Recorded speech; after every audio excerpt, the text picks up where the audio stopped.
میرے بھائی اور میری بہنوں، نجات والا کلمہ، قیامت کے دن نجات والا کلمہ کون سا ہے؟ اور صحابہ اس سوال کو لے کر کے کس طریقے سے سنجیدہ تھے کہ حضرت عمر بن خطاب رضی اللہ تعالیٰ عنہ اگر سامنے سے گزر رہے ہو، حضرت عثمان کو اس کا بھی پتہ نہیں، حضرت فاروق اعظم نے سلام کیا، حضرت عثمان کو اس کا بھی پتہ نہیں۔ آپ دیکھیں صحابہ کس طریقے سے سنجیدہ تھے۔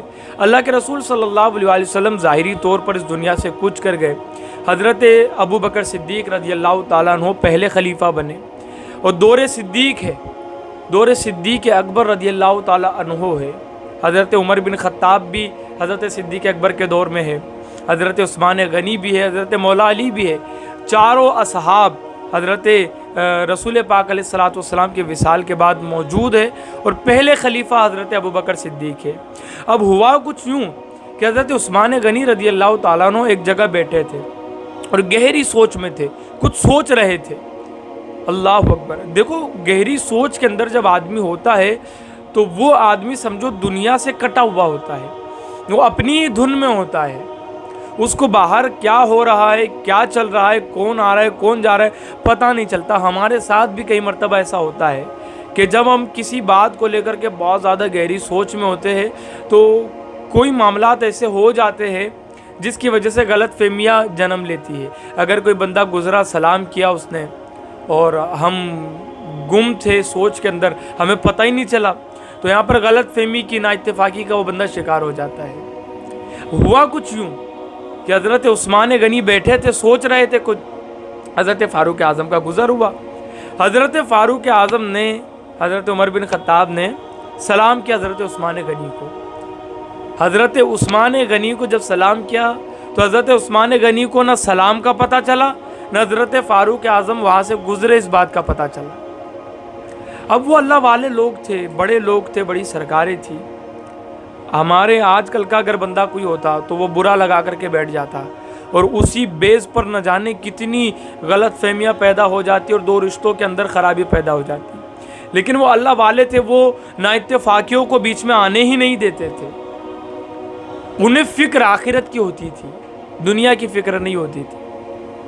جب ایسا معاملہ فاروق اعظم کے ساتھ ہوا کہ عثمان غنی نے جواب بھی نہیں دیے اور کوئی خیر خیریت بھی نہیں پوچھے، تو حضرت عمر بن خطاب سیدھے حضرت ابو بکر صدیق کے پاس گئے اور کہنے لگے کہ نہ جانے کون سی رنجش ہو گئی ہے حضرت عثمان غنی کے ساتھ، نہ جانے کیا بات ان کو بری لگی ہے کہ انہوں نے میرے سلام کا جواب بھی نہیں دیا اور مجھ سے بات چیت بھی نہیں کی۔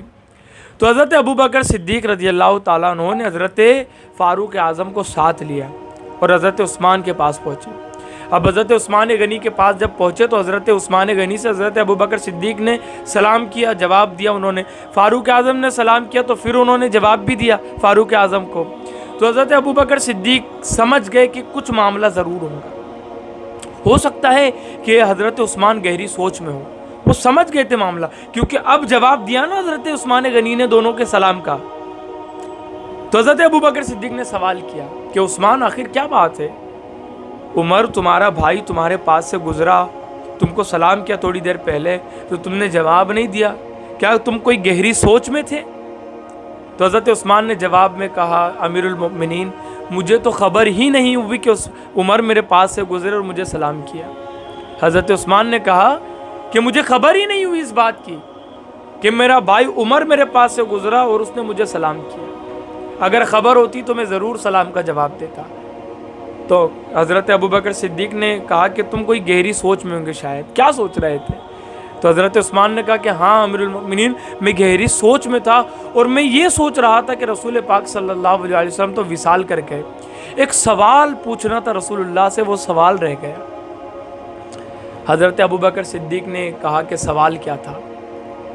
حضرت عثمان نے کہا سوال یہ تھا کہ میں پوچھنے والا تھا رسول اللہ سے کہ یا رسول اللہ قیامت کے دن نجات کس کلمے میں ہے؟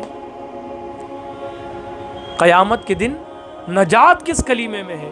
وہ کون سا کلمہ ہے جس کے اندر نجات ہے؟ حضرت ابو بکر صدیق مسکرائے اور کہنے لگے عثمان وہ سوال پہلے ہی رسول اللہ سے میں کر چکا ہوں۔ تو حضرت عثمان اتنے خوش ہوئے کہ بیٹھے تھے تو اٹھ کر کھڑے ہو گئے اور کہنے لگے کہ امیر المؤمنین یہ سوال آپ ہی کر سکتے تھے، مجھے اس بات کا اندیشہ اور توقع تھی، مجھے یہ بات پتا تھی کہ آپ ہی یہ سوال کر سکتے ہیں۔ اللہ اکبر۔ تو کہا رسول اللہ نے کیا جواب دیا؟ حضرت عثمان نے حضرت صدیق سے پوچھا، تو حضرت ابوبکر صدیق نے جواب میں کہا رسول اللہ صلی اللہ علیہ وسلم نے ارشاد فرمایا کہ نجات والا کلمہ ہے لا الہ الا اللہ محمد رسول اللہ، کہ تو گواہی دے اللہ کے سوا کوئی معبود نہیں، محمد صلی اللہ علیہ وسلم اللہ کے رسول ہے۔ اس کلمے میں نجات ہے قیامت کے دن۔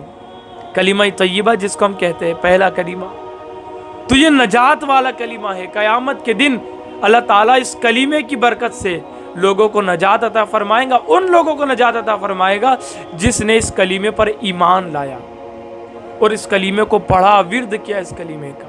تو میرے بھائی اور میری بہنوں، ایک تو نجات والا کلمہ کیا ہم کو پتہ چل گیا۔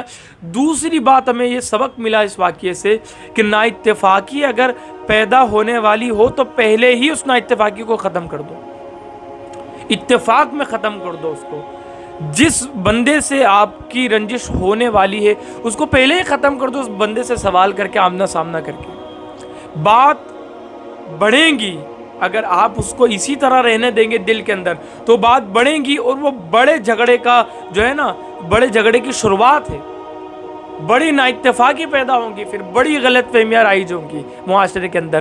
تو حضرت ابوبکر صدیق، حضرت عمر فاروق، حضرت عثمان غنی، ان کے اندر رنجش پیدا ہونے والی تھی، ان لوگوں نے پہلے ختم کر دیا اس کو، اور ہمیں سبق دیا کہ پہلے اس کو ختم کرو ایک وڈیل کو بیچ میں ڈال کر کے، یا اگر آمنا سامنا خود کر سکتے ہو سنجیدگی کے ساتھ، آخرت کو سامنے رکھ کے بات چیت کر کے اس کو ختم کرو۔ اللہ تعالیٰ ہم سب کے اندر اتفاق کو، نا اتفاقیوں کو ختم کرے، اور اتفاق اللہ تعالیٰ ہم سب کے بیچ میں رکھے۔